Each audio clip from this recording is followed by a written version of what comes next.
కార్యక్రమంలో మొట్టమొదటిగా Shirdi Sai global machine అనేటువంటిది ఈ మధ్యకాలంలో రమణమూర్తి గారి ఒక డిబేట్లో పాల్గొన్న సందర్భంలో వారి మీద దాడి జరగటాన్ని షిరిడి సాయి గ్లోబల్ మిషన్ తరఫున అదే రోజు ఖండించడం జరిగింది. వీడియోని కూడా పంపించడం జరిగింది. అయితే ఈరోజు ఈ సమావేశం సందర్భంగా మొట్టమొదటిగా వారి మీద జరిగిన దాడి యొక్క తీరును దాడిని తీవ్రంగా ఖండిస్తూ ఉన్నాం. ఎందుచేతనంటే ఈ మీడియా అనేటువంటిది ఫోర్త్ ఎస్టేట్ అంటారు. ఈ ప్రజాస్వామ్యాన్ని పరిరక్షించడంలో ఎంతో విలువలు కలిగి ఉండాల్సినటువంటి ఈ యొక్క మీడియా అనేటువంటిది సరైనటువంటి జాగ్రత్తలు తీసుకోకపోవటం, అలాగే సరైనటువంటి ప్రమాణాలని నిర్ణయించుకోకపోవటం వలన ఏ విధమైన పరిణామాలు సంభవిస్తాయనేటువంటిది నిన్నటి దృశ్యం మనకు తెలియజేస్తోంది. రమణమూర్తి గారు ఒక విజ్ఞాన ఘని.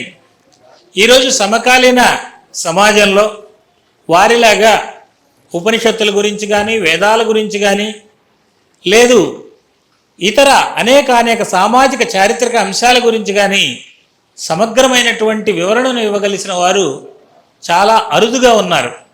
అటువంటి అరుదైన వారిలో ఒక ధృవతారలాగా నేడు రమణమూర్తి గారు ప్రకాశిస్తూ ఉన్నారు.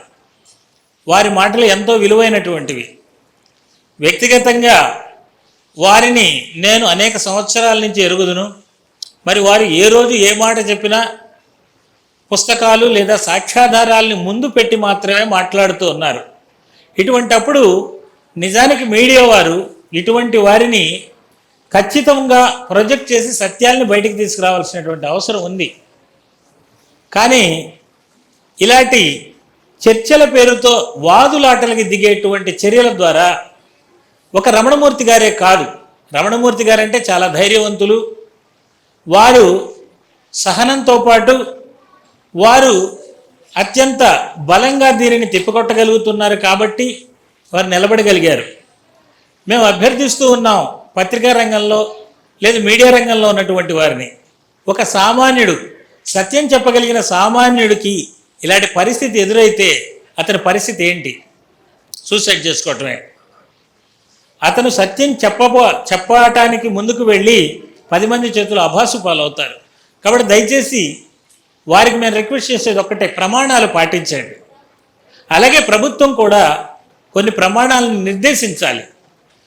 ఈ యొక్క మీడియా వారు కూడా స్వచ్ఛందంగా కొన్ని ప్రమాణాలు పెట్టుకోవాలి. మేము ఇలా అయితేనే చేస్తాం, ఇటువంటి వారిని మేము దూరంగా ఉంచుతాం అనే ప్రమాణాలు పెట్టుకోకపోతే మేధావులు జ్ఞానులు అనేటువంటి వారు ఎప్పటికీ కూడా ఆ యొక్క మీడియాలో కనబడరు. వారు ప్రత్యేకమైనటువంటి వేదికలను ఏర్పాటు చేసుకుంటారు, ఉన్నవారికి కూడా నష్టం జరుగుతుంది. కాబట్టి దీన్ని తీవ్రంగా ఖండిస్తూ ఉన్నాం. అలాగే రమణమూర్తి గారి గురించి మన సాయి బంధువులకి ఒక క్లారిటీ.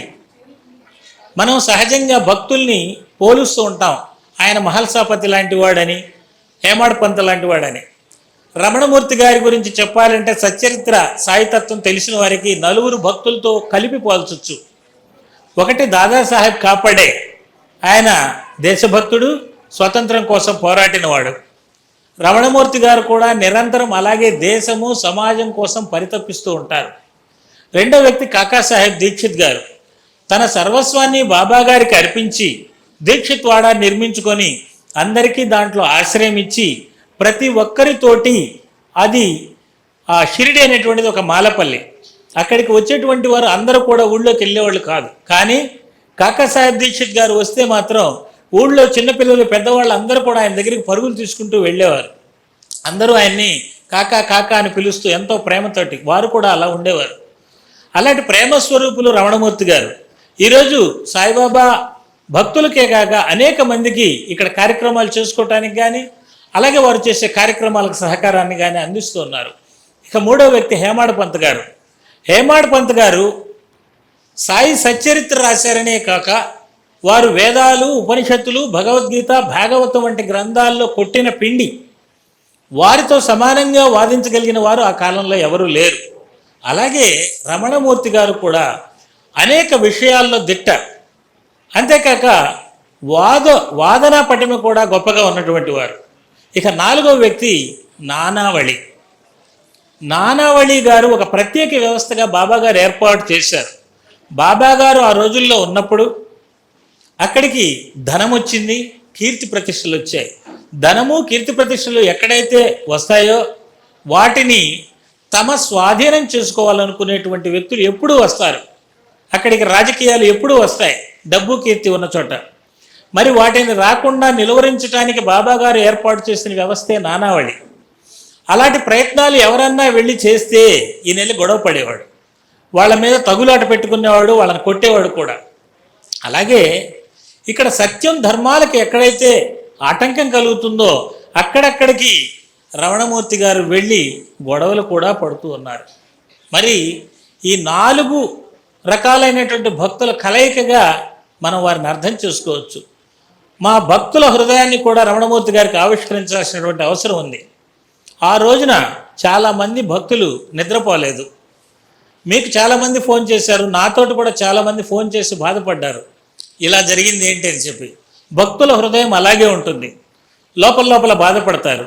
అంతేకాక అనేక మంది భక్తులకి కొంతకాలం నుంచి రమణమూర్తి గారికి ఏమన్నా అవుతుందేమో అనేటువంటి ఆందోళన. నాకు ఇద్దరు కూడా ఫోన్ కూడా చేసి చెప్పారు. నాకు కూడా ఆ యొక్క మనసులో ఒక ఆందోళన ఉంది. నేను వారితో ఫోన్ చేశాను, సార్ మీతో నేను మాట్లాడాలి అని 2 సార్లు అన్నాను.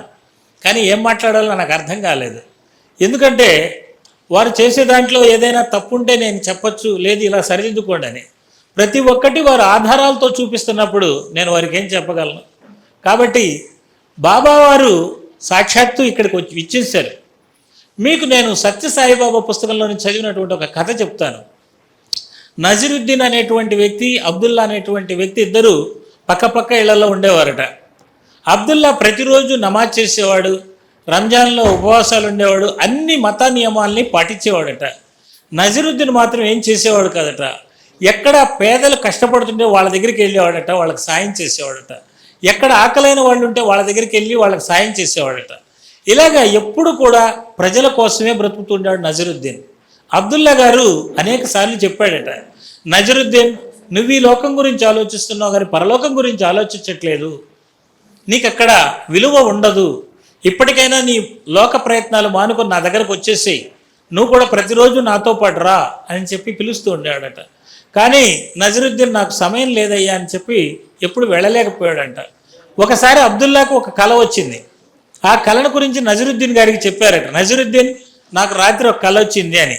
ఏం కళ అంటే భగవంతుడు తనల్ని అందరికంటే ఎక్కువగా ప్రేమించే వాళ్ళ లిస్ట్ రాస్తూ ఉన్నాడు అని చెప్పాడట. ఆహా అవునా అని చెప్పన్నాడట. నా పేరు మొట్టమొదట్లో ఉంది, భగవంతుడిని అత్యధికంగా ప్రేమించే వాళ్ళ లిస్టులో నా పేరు మొట్టమొదటిగా ఉందంటే అబ్బా ఎంత గొప్పవాడివి నువ్వు అని చెప్పి ఆయన అభినందించాడట.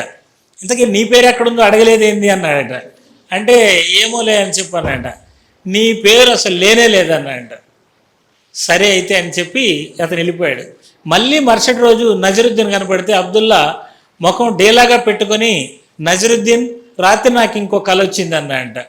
ఏవోలో నువ్వు మళ్ళీ దేవుడి కళే చెప్తావు, దాంట్లో కూడా లిస్టులో నా పేరు ఉండదు అని వెళ్ళిపోతున్నాడంట. ఆగాగని చెప్పి రాత్రి లిస్టులో దేవుడు ఒక పట్టిక రాస్తూ ఉన్నాడు.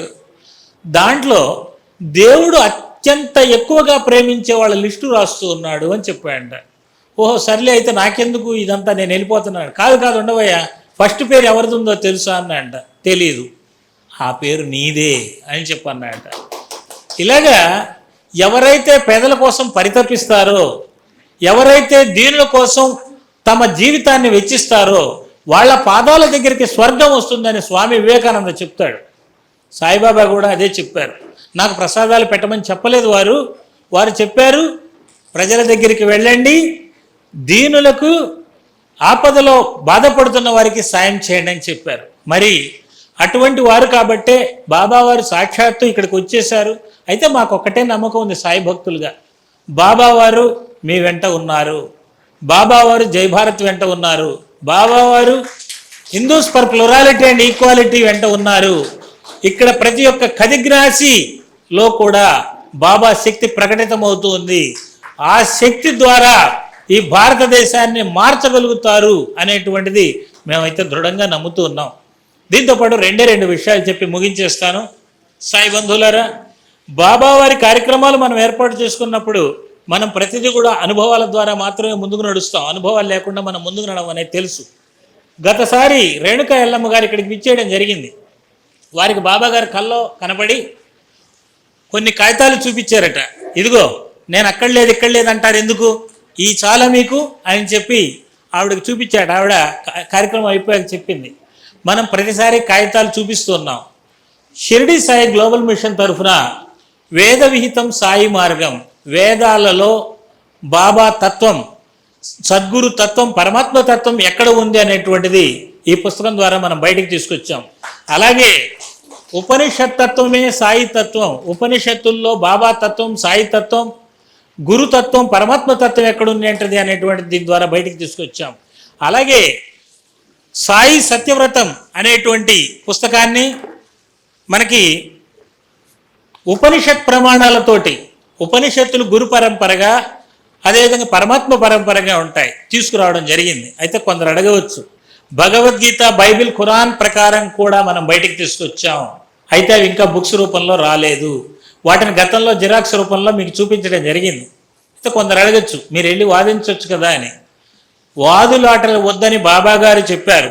పెద్దలు కృష్ణావజుల రాజేంద్ర ప్రసాద్ గారు ఒక మాట చెప్పారు, మనం ఏది చేసినా మన కోసమే చెయ్యాలి. ఇది బాబా భక్తులు ఎవరైతే పరితపిస్తూ ఉంటారో బాబా కోసం, కేవలం వారి కోసం మాత్రమే ఈ పుస్తకాలు, అంతేగాని ఎవరినో ఒప్పించడానికి కాదు.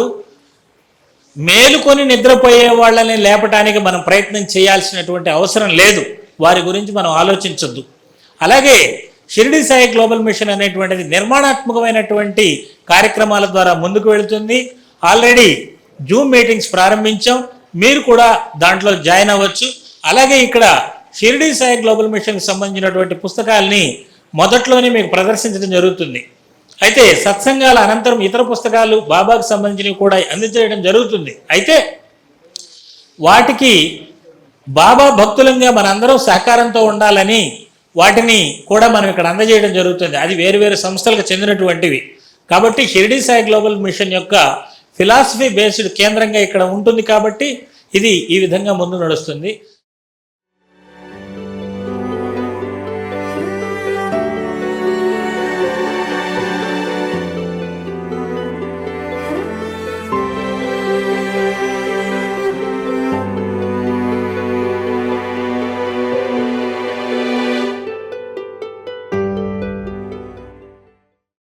మీ ఆలోచనల్ని మరింత సంపద్వంతం చేయగల ఈ పుస్తకాల్ని మీరు చదివారా?